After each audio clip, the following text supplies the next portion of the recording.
Okay, you guys, we are going to go for it here. We're starting chapter 2. Turns out chapter 1 of the textbook is all about review. And so we don't need that. We did some review. We're going to get right into it. There's no time to waste. We got so much to cover. Chapter 2, it's on this idea of limits.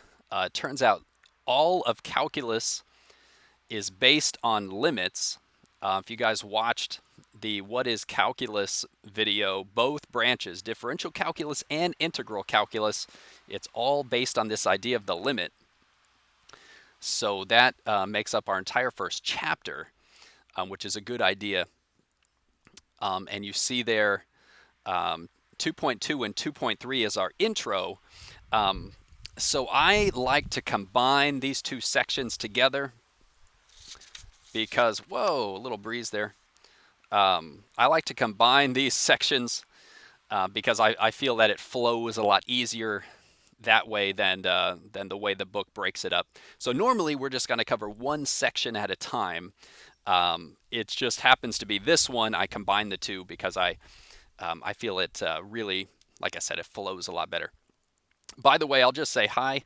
I won't do this typically, but so I'm actually in my backyard now, so I can get it's the afternoon for me. So just I can get the shade here. So this is my house, and I'm out here kind of on our little backyard table. I'm not going to show you my backyard though, because it's painfully tiny. Turns out there's a little bit of a breeze, so I'm using these rocks as paperweights. If you're wondering what that is, I just found some rocks next to my feet. Okay, what are limits? What is this all about? Okay, so it's actually pretty intuitive what these are. Okay, actually, you know what? Before we even go anywhere, just so you know what, I'm not actually going to be writing things out. There's just way too much that would take way too long. Instead, I've got this piece of paper, and I'm just going to be sliding it down, showing you step by step. I highly, highly encourage you to be writing this down as the video unfolds. Versus just watching. So there's really something to be said about active learning versus passive. So when you're writing it, you really take away a lot more than if you're just watching. Also, I'm going to try to keep the videos somewhere between 10 and 15 minutes at the most. It may happen sometimes I go a little longer, sometimes a little shorter, but that's what I aim for. Okay. Let's get into it. 2.2 and 2.3 are introduction to limits. We are going to go over quite a lot, but hey, this would be the entire first day or second day of class. This is all we would do are these sections. Okay, so let's see what happens. All right, so limits, they're fairly intuitive, the idea to get started. So what I'm going to do, I'm just going to show you this graph, okay? And this is going to help us out with our first example. So go ahead and copy this graph. You see it's kind of got this piecewise, feel to it. So I've marked 5 units in each direction. I didn't mark anything down below because we're not messing with that. But 5 units to the left, right, and up. And then I've got these points. I've got a point there. What's that at -4, 1. I've got a point here at -2, 3. Then it comes across. I've got an open circle at 1, 3, and then it moves up. It jumps up to that closed dot and another open circle here at 4, 2, and then it continues. That's f of x. And hey, what's nice about videos, you can always pause. Okay, so what are we going to do with this? There's going to be a lot of questions around it. Here's how it's going to begin, part A, and I am going to fill in the answer here. And you get to see the notation as well. So if that's hard to read, that's LIM for limit. Next to it is f of x. And below it is x arrow -2. And actually the way, before we even figure out what the answer is, let me just show you how you would say that if you were to speak it. The limit of f of x, and that x arrow 2, you say that, you speak that as x approaches negative 2.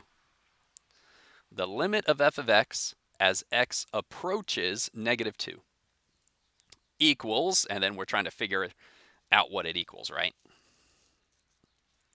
Okay, so this would be a lot more fun if we were in class together, because maybe somebody could share what they think it is. As x approaches negative 2, okay, well that's right here, there's negative 2. What is the limit, what is the function approaching? So the limit of f of x, and you think, well, I mean, the function value there is 3. Is the answer 3? And it is. It equals 3. So in this case, the limit of f of x as x approaches negative 2 equals 3. Now what is going on here? So you're like, what's the big deal? I mean, I just looked at it, negative 2, and there's 3. Well, that's true. What's the difference between a limit and just like any old other, just like plugging the x value into the function, right? It's this word approaches. That's the critical difference, and it makes all the difference in the world, as we will see very shortly. When I say x approaches, it means we don't care what happens when we actually reach negative 2. It's all about approaching. So here, negative 2, I can actually approach from both sides, right? I can approach negative 2 from this direction, and I can approach negative 2 from this direction. Both of them, though, come to the same location, and that is the y value of 3. And so that's a good point to make. Our answer is always a y value. And even that word approaches applies to the y value. We are approaching, f of x approaches 3. As x approaches negative 2, f of x approaches 3. Or we might say the limit is equal to. Okay. Well, with one example, there's only so much we can get. So let's move on to part B. Now this is a much more interesting situation. The limit of f of x as x approaches 4. And so let's go up here, and I'll find x equals 4. It's right here. Oh, that's where that hole occurs, that open circle. You're like, well, what would that mean for the function? Well, the function doesn't have a value there at 4, right? It's undefined. Well, does that mean there's no answer to the limit? There is an answer to the limit, because remember, we don't care what happens once we actually reach 4. It's all about what's happening as we approach 4. Key difference. So you think, okay, well, as I approach 4 from this direction, I can draw like a little arrow there, and I can approach 4 from this direction, and the y value, well, as I approach, isn't the function value approaching 2? Again, it doesn't matter what happens when I actually reach 4. I'm never going to actually get there. I'm just approaching it. And as I approach 4, the y value approaches 2.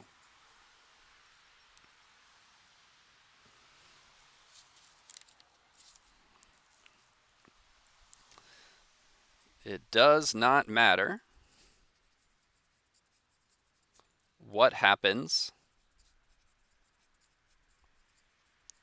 at x equals 4 itself. It's okay that the function is not defined there, because we're only approaching 4. We're never actually get there. Okay, that's kind of strange. That's kind of strange. But okay, okay. So then f of x, the y value is approaching 2. It will never actually get to 2, but it is approaching. All right, I think you get the point. How about this one? I'll try and fit it all on the same screen. Again, that's LIM, the limit of f of x as x approaches 1. Okay, interesting. So going back up to the graph, here's 1 right there. So as we approach 1, you think, okay, for all these other ones, we did it on both sides. So as I approach 1, well, if I'm on the left side of 1, I approach it, I'm approaching that y value, wherever that is, 3. But if I go to the other side of 1, the function's up here, and that y value is approaching 4. Okay, so it turns out in order to have an answer, they have to be approaching the same y value. That was the case here and here. They were approaching the same thing from either side. In this case, they're not approaching the same thing, so we're going to say does not exist. Or sometimes you just see D and E. That limit does not exist because from the left, one thing happens, but from the right, something else happens.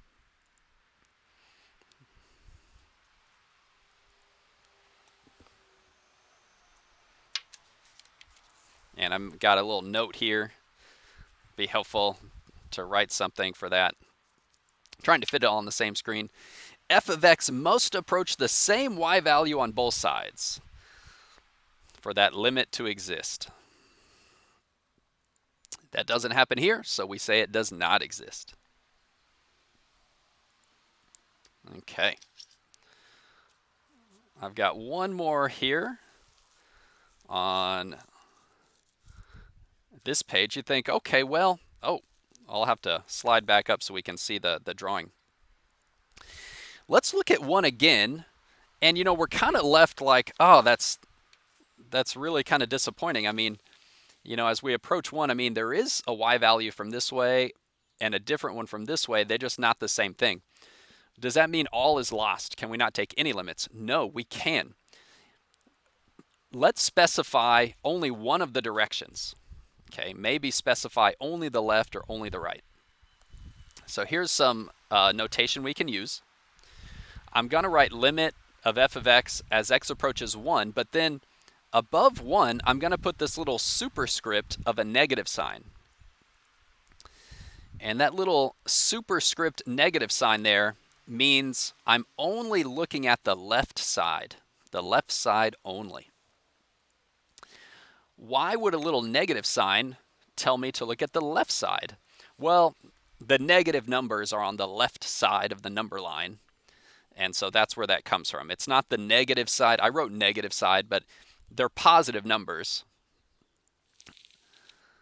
Right, here's 1. So these are positive numbers, but the left is the direction of the negatives, I guess. So the number's less than 1. So can we answer it this time? Oh, we refer to this as a one-sided limit when you only care about from one of the directions and not the other. Okay, is there an answer this time? As we approach 1 from the left, we don't care about what's happening on the right. We only approach from the left, coming back towards 1. And like, oh yeah, the answer there is 3.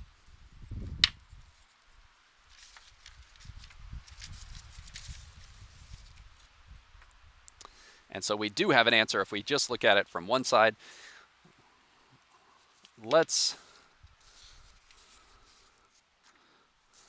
I've got a part E here as well.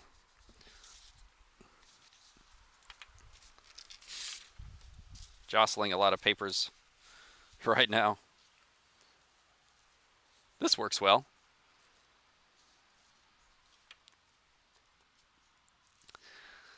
Part E, how about we look at 1 from the right side? Also, the limit of f of x as x approaches 1, and a little plus sign, you might have guessed. The little plus meaning numbers on the right side are like the positive side of the axis, I guess. So we look at 1 and we look to the right side of 1, and then we head back towards 1, and well, what's happening now? If we're on the right side of 1 headed back, then that y value is approaching 4. There's our answer. Also note, it doesn't matter that this dot is filled in and this one is open. Why does it not matter? Because it doesn't matter what happens when we actually get there. It's all about the approaching. We're approaching 4. We're approaching 3 on the other side. Okay, looks like we're over 15 minutes here. So I'm going to stop this video here. We'll pick it up in the next one.